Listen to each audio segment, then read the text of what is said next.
riots are Trump's fault and the dumbest bill in America. This is Mark Fisher with Mark the Millennials. And the millennial joining me today is Ryan the Squirrel Brady. Welcome back. Howdy.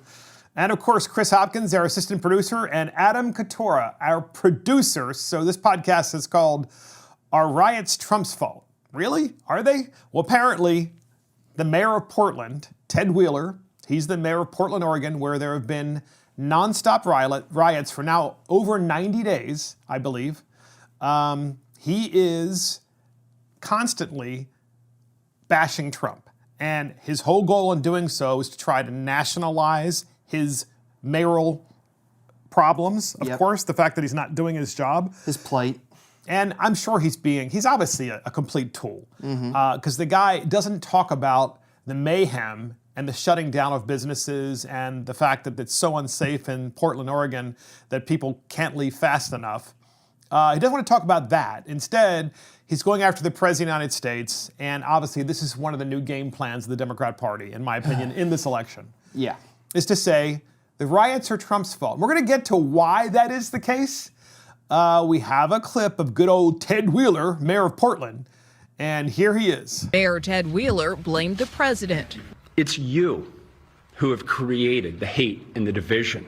You've tried to divide us more than any other figure in modern history. And now you want me to stop the violence that you helped create. So look, I have said for quite some time, and I do believe this, that there are better words that can be used by this president, or any president for that matter, that can unite people. I think the RNC convention was excellent because it brought forward every man, if you will, to talk about their strife in life and how the Trump administration has indeed helped them. I thought that was very positive.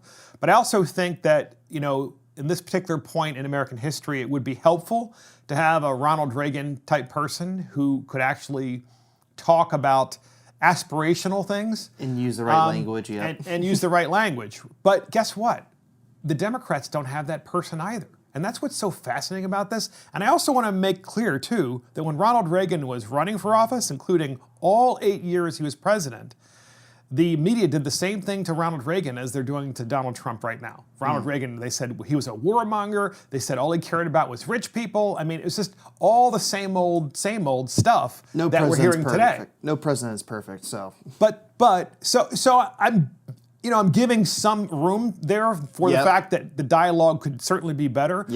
But when you're the mayor of a city that's literally burning and rioters and people are being murdered and people being injured really badly, and policemen and policewomen are being targeted, why are you blaming the president? Good question. Oh, come on. I just say use your middle of the roadness to help me out here. I just say it polls well. I think because he's also getting attacked on the left for not going too far enough left, and he was like, he was trying to find some balance where he could have city in order, but then again, he's losing his left base, and that's what will get him reelected in that city. And so he's now using all the words to attack Trump, bash Trump. And honestly, you kind of hit the nail on the head. What I was going to start with is like when there's an accident at sea, the two ships that collide to each other, it's a shared responsibility. There's a percentage given to each party in that accident. So I don't know what the participation out of 100% going to be for both parties, but I've seen the mayor's actions are going to have probably more the participation of what's causing all these issues in Portland. But then on top of that, it's kind of funny because I actually, believe it or not, I read a bit of a CNN article by Brian Stelter, and the headline used, because it's all about the language. Language has power. He used the word is Portland mayor excoriates President Trump's response on Portland riots, and it's like using the word excoriate. It's just trying to say, look at the mayor taking the president to task, where it's like the mayor is not really doing anything. All he is doing is attacking the president rather than actually fixing the city. And before long, he's going to have a case of the blue flu in his city, most likely, as he keeps haranguing the police anyways. And then before long, he's going to probably be begging for the National Guard to come in, begging for maybe more federal police to get in there. Granted, there's a way to allow that to happen where people don't say, oh, the president's taking over power or whatever. It's all about how you do it so you don't give people ammo in your opposition to attack the good things you're trying to do and protect federal buildings. Yeah, no, it's a great point. I think that you hit upon what really is behind this kind of tack towards blaming Trump for the riots, because the Democrats are polling, and what they're finding is that the rioting is now hitting not just the cities, but the black communities, as well as the suburbanites. Suburban women are now saying, you know what? I don't want this coming to my community, and I don't want this getting worse. And so, interestingly enough, the polls are moving away from Biden right now. Yeah. And so the Democrats are saying, okay, well, since we're not talking about the riots in a way of condemning them, we need to then say Trump is responsible for them. And so that's where they're going with this. It's unbelievable. And the absolute gall that they have in doing this. The funny thing is, they think it's only a single-edged sword they're wielding right now. It's only going to help them defeat President Trump, but it's actually a double-edged sword that if they get rebuffed in any way, that double edge is going to start going to them, because there's a lot of minorities that the Democrats always taken for granted, not really valued per se, and always gave them lip service, to be honest. There's decades of research, and you can see that in most urban centers. Those demographics are actually walking away and turning towards the conservative side to say, what have you guys done for me for decades, for generations? You say you're going to give me a handout, but like honestly, I want to see what the other side is. And apparently there was a lot of callers on C-SPAN saying, I'm a Democrat, now I'm voting for President Trump. Or even there's actually now a resurgence of like black conservatives now running in like heavily Democrat districts. Dark blue cities. You got now black Republicans. Patterson in New Jersey. I forget the gentleman's name, but he is now running as a conservative Republican in Patterson, New Jersey, which is like deep blue. I think it was like plus 16 deep blue. Yep. And he made a point. It's like, hey, GOP, we may not win, but can you invest in this race? Start talking to these people. Exactly. Yes. Give us that investment, because then it shows to the community that, the GOP, these are what the GOP values. I actually kind of align more to that than what the Democrats are giving to me. It's the fact that a lot of these long lost or you could say bastions of deep blue districts are, they're not unwinnable. It's like, give it a chance. We have the money to do it. If you want to do it, because you're actually getting a more diverse base. And I honestly think... And you're having a debate for the first time. And that's where An actual debate about issues. And that's where I get subscribed to where, being in the Republican Party, being conservative, or leaning right, rather, I should say, but is that the Conservative Party allows diverse thoughts of opinion. You're not subscribed to one big like tablet of 10 things you must say, you must do this, or you're not one of us. Where I honestly think there's more diverse values of flavors of like, people are hard on 2A, people are maybe more loose on being pro-life or more environmentally focused but really fiscally conservative. And they subscribe more to leaning right. I don't know if they would register Republican or they just may be independent, but I think that there's more than you think being on that side of the spectrum and thinking that way. And as you see all these Democrat leaders in these cities, like the mayor, they're honestly going to start pushing people away because they're not solving anything. They're just doing fan service to a small majority with a loud voice, and they know how to use social media well, which I think the Republican Party and the GOP at large never really invested or took the time to start actually leveraging it until like maybe President Trump, again, as you said, gave some leniency here. President Trump could clean up some of the language he uses and deliver it in a better way. But other than that, it's a whole gambit right there. So it's very hopeful and aspirational that you being a millennial are actually talking about the fact that this particular president is trying to reach out into these communities, and that more people in the black community are running in their really blue areas and saying, what the heck, let's at least have a debate.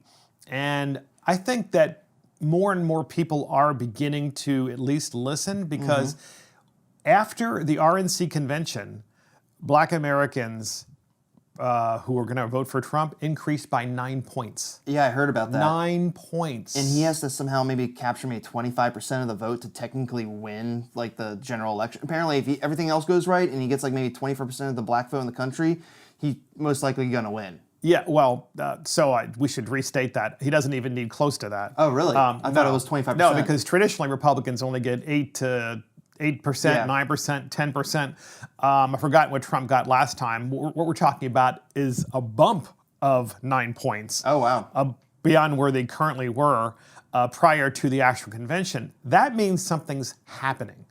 That means this president is resonating with the communities, and it's really it's a kind of a strange thing, right? Because what it does is it tells you why the Democrat Party is working so hard to race bait in this election more than any other. And the reason they're doing it is because I think they are losing the black community. And do I think they're losing the majority of the black community? I do not, but I think they're losing by increasing numbers the black community, because increasingly black Americans they were looking at President Trump prior to the pandemic and saying, yes, I have more opportunities than I've ever had, my income is increasing, and here's a president who's willing to duke it out with these people who have been running these cities. And oh, by the way, now that you have these riots, you have plenty of black and Hispanic Americans in these cities going, wait a minute, this is not going to work. We can't be governed this way anymore.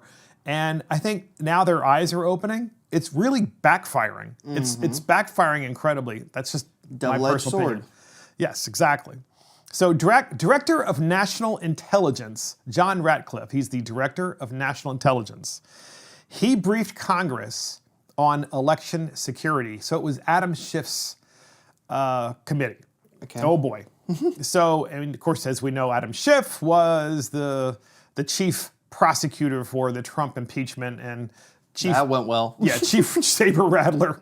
But the Director of National Intelligence, his job, of course, is naturally security of the United States government and election security and so forth. And he communicates with Congress and provides them briefings. And usually those briefings are almost always in private, as you can imagine, in a hearing form, but private nonetheless. So he did that. And no sooner did he do it than Schiff's committee, we don't know who, but they released information to various news outlets. And those news outlets were printing stories that were indeed accurate, in some cases not accurate intentionally, about what the briefing was about. In other words, they were breaking the law in leaking all this information out. And here's the thing. This is the party that told us about Russia collusion, and Trump colluded with Russia, which is, of course, why they're saying, one of the major reasons they impeached him. And this same party is leaking about election security. In other words, it's almost like they're trying to undermine the election by basically telling the American people, as well as the enemies of America, what they can do to undermine the election. Yeah. So the past, I guess you could say, 4 to 5 years, it really started from where I started doubting almost election integrity. And I've seen it from both sides. How so? What do you mean? Doubting. When President Trump was he said, well, I don't know. When he was running, he said some things. The Democrats said some things. And I'm like, this is like the first time I ever think, like in recent history for me as a millennial, is like where you have the active nominees for being a president saying, well, we're going to contest the election because, we can't verify that Russia wasn't involved or the Chinese were involved. And both parties were saying just to get leverage on each other to, somehow gin up more fear. And it made me maybe somewhat fearful, because I'm like, this is not good overall for our country, because honestly, we kind of pride ourselves on the integrity of our elections, and the fact that they're trying to use it as a political tool to enable their victory or success or place doubt in whoever wins the election does not make me feel good. And the fact that you're having... It's dangerous. Yeah, and the fact you're having these leaks or these stories because somehow whoever's in there think it's going to benefit their side or whatever, or they think it's their national priority to get it out to the people. I'm like, when you're an elected representative for your district to a federal government, and you're in the House of Representatives, and you're in the intelligence community or the armed forces committee, you have a responsibility not to leak it. It's your duty to say, yes, oh, my people are trusting me to represent them and make their best decisions. They don't need to know all this stuff. It's like, we're not going to tell 320 million Americans every single thing that IC does. That's not how it's going to work. And most of the time, you need a top secret clearance anyways to get into these briefings or be read into some of these briefings. And I don't think any of the representatives really have clearance. They're kind of just like, that's their title. They kind of get into it, but they have to sign that they're not going to do anything. But they're just acting with impunity, which kind of has me fearful. It's like, be the bigger person in the room. They're all acting like children. It's about America. One up each other. Well, yeah. It's about the country, the security of the country. And what podcast listeners need to know is that Ryan the Squirrel Brady is actually an expert in cybersecurity. So what do you think the National Intelligence Director, John Ratcliffe, is telling the Democrats and Republicans in this committee? He's probably telling them about cybersecurity threats to the election. And that's the last thing that they need to be specific about to leak to the press. But why are they doing it? They're doing it because they're trying to undermine the election. They're literally projecting what they said, they're doing themselves and projecting what they said Trump did last time. And taking to a global perspective, they're saying we're looking bad in front of everyone else on the global stage, but the fact that they're doing these leaks, it's just another drop in the big bucket of water that's almost filled up with all these like little drops, and it doesn't show a unified front. It makes America look weak on the global stage, and it also allows Russia, oh, I can just do this. It allows China, oh, I can do this. And granted, we're doing things to combat or deter some of their actions, but also it doesn't show that it's not showing America's true strength, and we're in a state of vulnerability domestically and globally through ineffective leadership on all levels of government on both sides for almost like a decade. And we're just pretty much a truck stuck in mud, not getting out of it. And that makes me kind of frustrated. Well, it's just interesting that we have the Democrats leaking this information. And I would like to go on this. I'd like to go into this a little bit deeper too, because when you think about it, we have riots that are occurring in many of America's cities. Certainly not all, but many of America's cities. And what we've learned is that these rioters are traveling from city to city.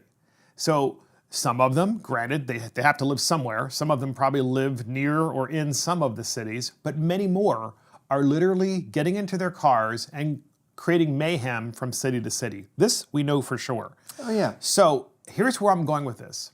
What would stop them if we had massive mail-in voting, which we're likely to have, from just going and ripping off mailboxes?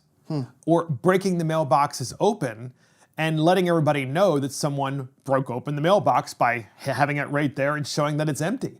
What would stop them from breaking into post offices? They've had no problems breaking into Rolex stores and stealing Rolexes, and many other stores at that. So I have no doubt that John Ratcliffe, when he was giving his briefing to the members of Congress, he was probably talking about a lot of different possibilities and threats to American democracy, not just from abroad. Yep. From cybersecurity, but also at home. Oh, yeah. From the domestic terrorists, because I think that's what these people are now. But isn't and that could completely and utterly undermine an election. You brought up a good point with messing with mailboxes or removing the contents in mailboxes or going maybe into a post office. But if you correct me if I'm wrong, but I think messing with someone's mail or it's a federal offense. Yeah, destroying a mailbox is a federal offense. So you have to be caught, though. Well, yeah, you have to be caught, though. But if you do get caught, I think the chances are not very great you're going to get caught at this point, because right now we're not arresting anybody. No, yeah. This doesn't seem like we are. No, it doesn't seem. By the way, we're being told people are being arrested, but we really don't ever see their mug shots. Yeah. Well, they're being arrested, taken off, maybe processed in the police station, like say, don't do this again, or we will press charges on you, and then they get released within 24 hours or less. Who knows? But on top of that, though, if you do get caught, they should be charged with tampering with an election, and also tampering with the mail, because if they do that with a mail-in ballot involved in it, I think the consequences should be, like, I don't care what your message is or what your purpose is. You're saying you're doing it for the sake of the country. It's like, no, you're just really screwing up someone else's chance to vote and make their voice heard. And the fact that you think it's your imperative to not allow somebody else to actually vote makes no sense. This is why mail-in voting is it's something that I don't like. I'm not saying that it shouldn't be made available, but it should be made available in limited quantities for people that can't get to the polls or fundamentally are afraid they're going to get sick. I get that. I really do.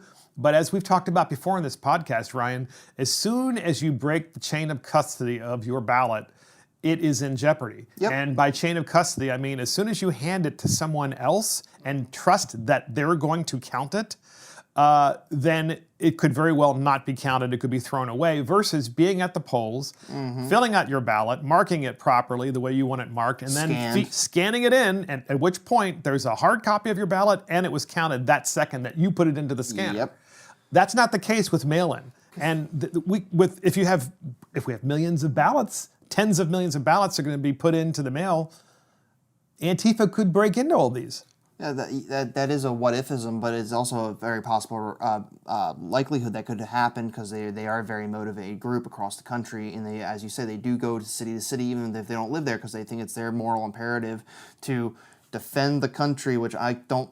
They're acting. They're anti-fascist. They're more like acting fascist. And granted, you could see they're Marxists. Yeah. They're Marxists. They're everywhere. nihilists. They're right. They're Yeah. just they want to undermine the United States of America. I think that in-person voting, as if the doctors can say, I think Dr. Fauci and Dr. Bricks, they all said that you can safely do mail-in voting if you follow these steps, and I think they've repeatedly said that out loud. So in-person voting should be the primary method of voting during this election in COVID. To that point, as you said, there should be mail-in voting allowed. There's been mail-in voting even before COVID. There's early voting, absentee voting. It's all there. There should be a legitimate reason, and COVID could be a legitimate reason for applying for a mail-in ballot. Absolutely. And if people say, oh, you're making it harder for people to get mail-in ballots, it's like, no, we're just saying, why are we going to, it may ruin the electoral integrity. As you said, there's also early voting. Yeah.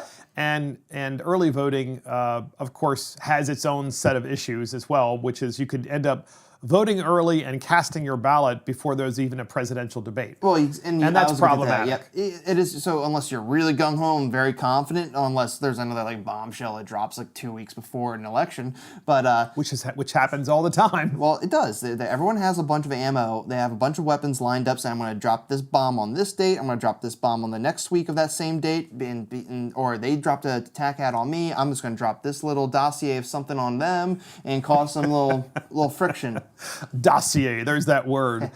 So, of course, you heard the mayor of Portland, Oregon. We played that clip already where he was talking about how the riots in Portland are Trump's fault. Just incredibly hard to believe that anyone would take this guy seriously, and that he actually, of course, as a progressive and probably a Marxist, he clearly believes it himself. But what we know is this. We know the Democrats are basically changing their entire election strategy because they're polling and finding out that these riots are really affecting Biden's chances of getting elected. And so what Biden did was he cut a recent commercial, and the commercial shows sports venues, primarily sports venues, some churches in the states that are swing states, of course, and shows the sports venues as being empty. Mm-hmm. And it's very clever because obviously people are looking at these empty sports venues going, boy, I just wish I was back there, because obviously so many people miss sports. For me, I feel like I'm done watching sports with all of the crap that the athletes are doing. Well, we're going to actually attack that in another podcast. However, this is Biden's commercial. We're going to play the entire commercial. It's very short, maybe 30 seconds or so, where he just shows how the sports venues are closed, and naturally the implication is that it's Donald Trump's fault. And COVID is Donald Trump's fault, and the sports venues are Donald Trump's fault. I think it's a pretty lame commercial, but here it is. And now, to honor America, please join in the singing of our national anthem.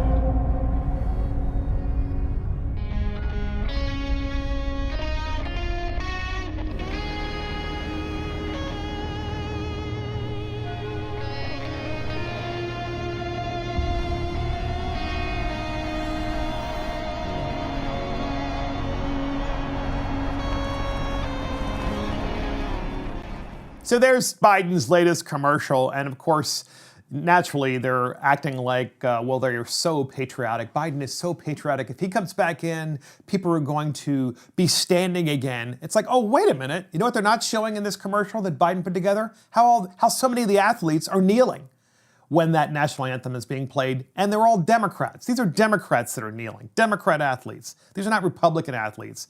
And also the fact that the Democrat Party, in their own convention, when they said the Pledge of Allegiance, took out the term under God.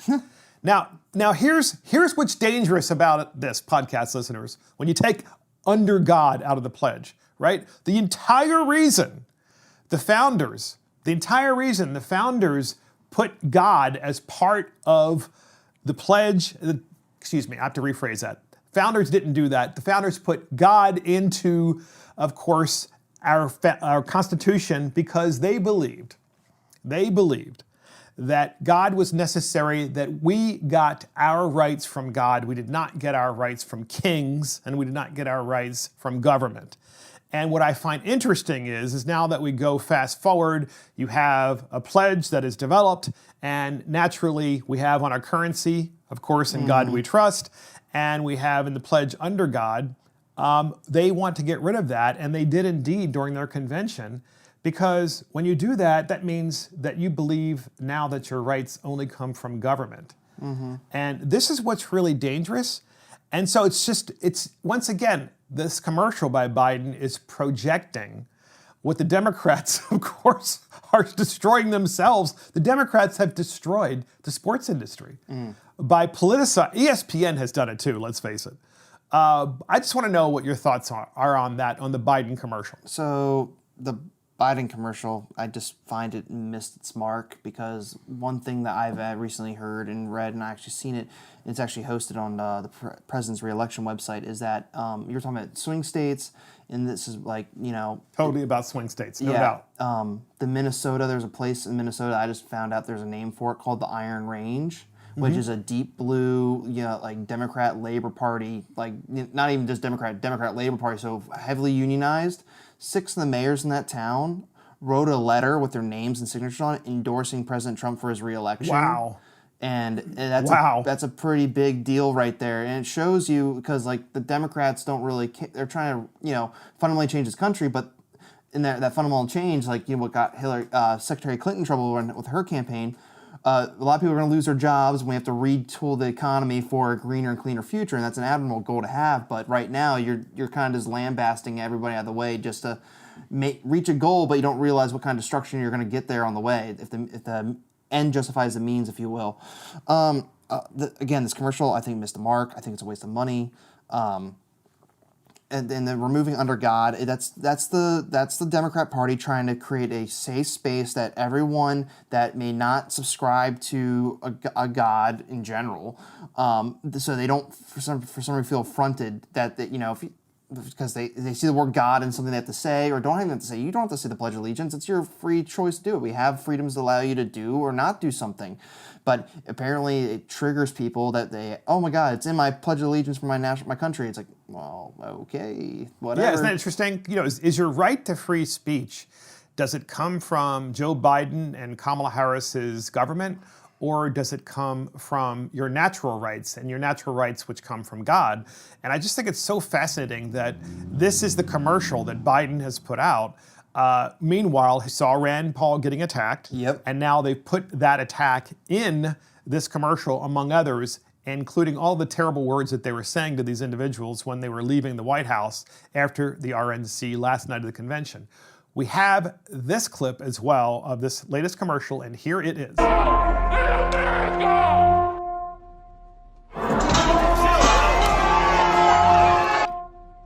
Protesters confronted Republican Senator Rand Paul.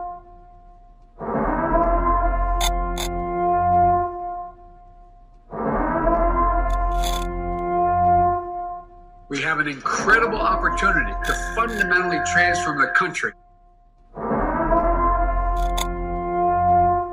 And so there you have it. That is the latest commercial the RNC put out on behalf of Donald Trump. My wife was there that same evening, and her hotel was 2 blocks away from the White House, which is a 5 or 6 minute walk. She was walking for 2 hours trying to avoid the mobs, and the DC police were called off. They were there, okay, but there were many more rioters than there were police officers, and those police officers in DC, I'm not talking about the federal police, the DC police were called off and told to just lay back and let it happen. And this is what's happening in all America's cities, including the nation's capital. And I think that this commercial, the more people see it, that's Joe Biden's America, which is what the commercial says. And he owns it because he won't even talk against it. It seems like, well, what the Democrats are hoping is Joe Biden wins, and then everything's back to being peaches, sunshine, and roses, and then the rioters say, our mission's accomplished, we don't have to do this anymore, we're going to go back to, going to a co-op, or if they have a job or had a job, I don't know if it's going to be there, if they're gone for 3 months protesting. Well, let's just say that you're correct, right? That the rioters said, we accomplished what we wanted to get Donald Trump out of office. Let's just say that's what the rioters do and they stop.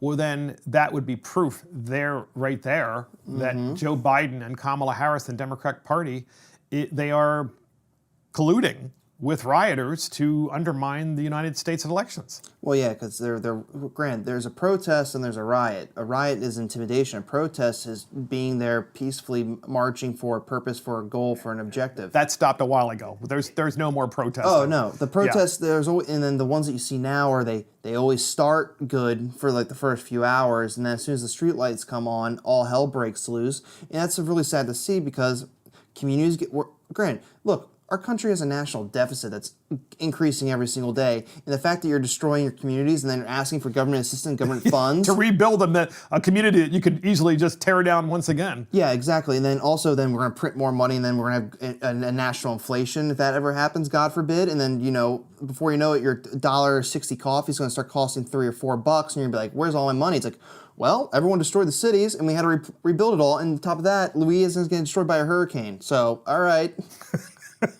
It's a point well taken, right? America's cities, especially the blue cities, like the Portland mayor, Ted Wheeler, his city, there's no doubt that there has to be a price paid, and it has to be paid at the local level, because if there is no pain and the federal government just bails everybody out, then there's no lesson learned. There needs to be a lesson learned by the citizens who live in those cities that they either need to get rid of these ineffective mayors or they can just continue to live in these awful places, and they're going to just get what they voted for. And I add that, and if those citizens do have the means to get out and go to, let's say, a Texas, don't vote in all the policies that you voted in the cities and states you fled, because the states you're trying to move to, they're happy. They usually have really great growth, historical growth with really no downturns.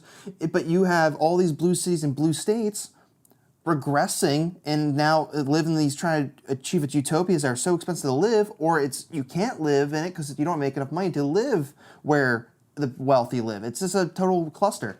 No, it is, and they're just making it worse. I agree with you. That's the last thing we need is for them to move to the red states, which are typically very well governed and actually have great opportunity and low taxes and so forth as a general principle. But interestingly enough, we start out this podcast talking about how Biden is reading the tea leaves and realizing that after the RNC convention, every man that is out there, the Wall Street Journal called them everymen, meaning that these are regular people who get up every day and they're blue collar and they work every day and they just want a fair deal in America.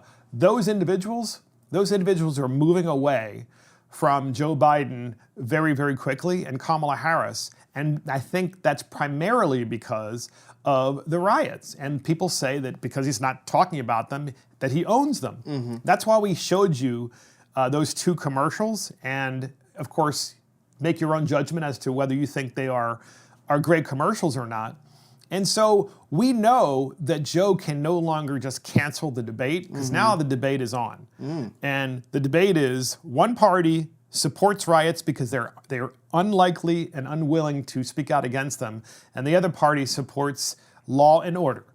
And law and order and the rule of law, that's so why so many people come to this country, because they don't have it from where they came. So they come here so they have rule of law. And real fast is one point. Yeah. The fact that you said the rule of law, that a lot of people come to the country for our rule of law and our culture and our heritage and stuff like that.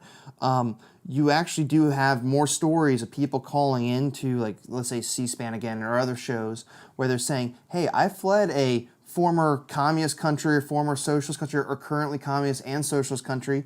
I came here to America because it did not have any of that, and I don't understand why I'm seeing people born into this country espousing and advocating to adopt socialist policies and communist policies from either current or failed communist socialist government experiments that left many people poor, not well off, or even led to mass death, because there's a lot of history with communist and socialist countries where it does not work. It ends up with a singular party in total complete power that absolutely destroys any innovation and stagnates a country into almost an aggressive, basically going one step forward and then 300 steps back.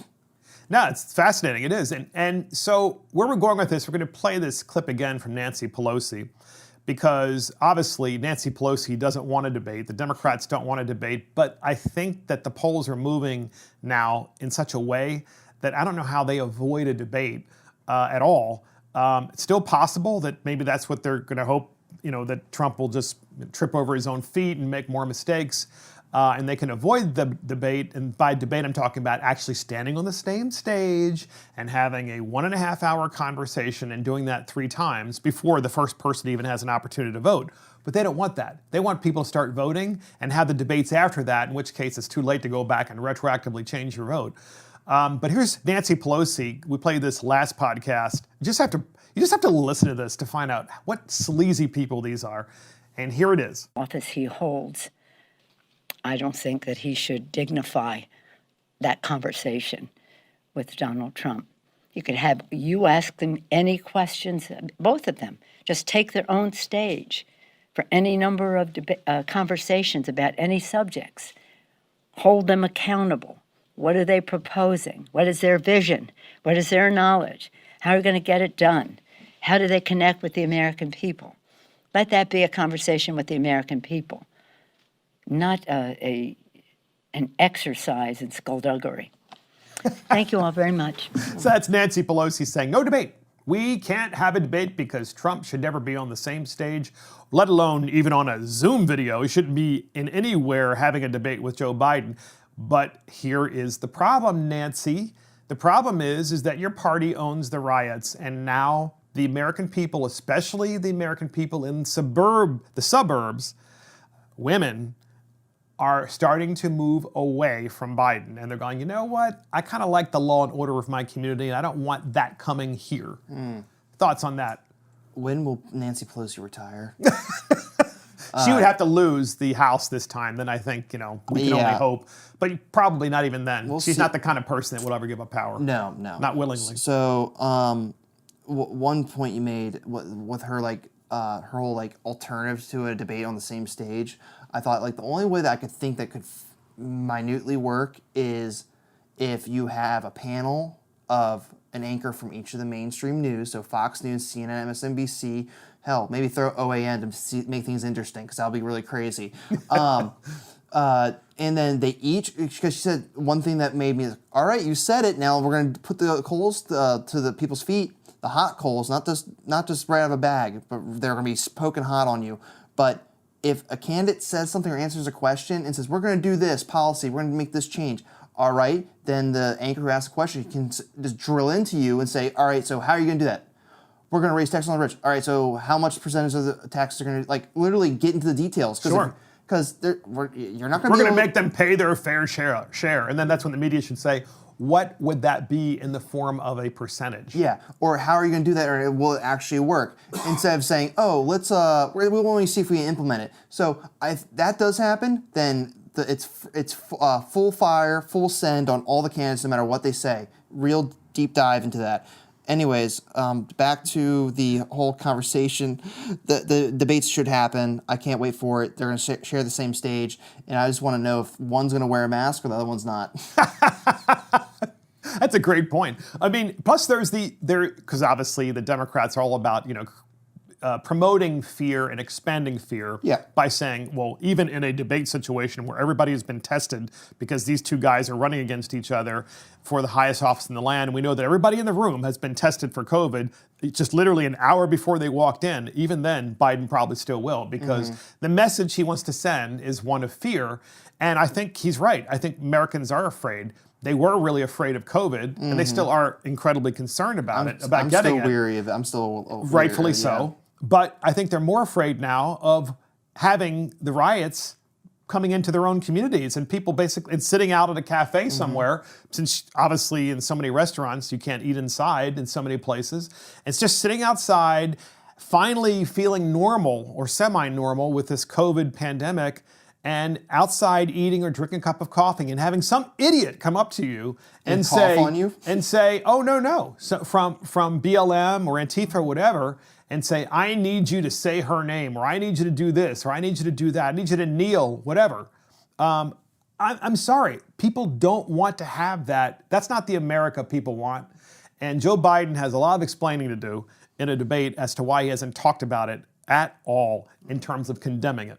So a lot of these riots now, what reminds me of this, it feels like Mao's Little Red Book committees.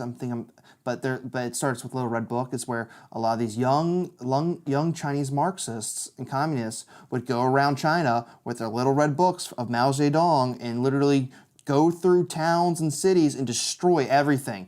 Literally set China back for decades until they started adopting modern things and opening themselves up a little bit. But it almost reminds me of that to an extent, but also, the scenario you just explained where it's like someone saying at a cafe, like, hey, don't harass people that are just going about their daily lives because they may actually support you in full outright, but they don't want to necessarily take time out of their day to do it. And you say, oh, that's not good enough. You need to feel the impact, or you need to lend your time and your money to help us. Okay, it's kind of a valued argument, but also then again, people can make the decision of what they want to do with their time and money. You can't force them to do something they don't want to do, even though they may support your message. Yeah, that makes perfect sense. Say, look, The Comey Rule is a movie that's coming out, as you can imagine. The Comey Rule is a movie that Hollywood has managed to produce during the pandemic.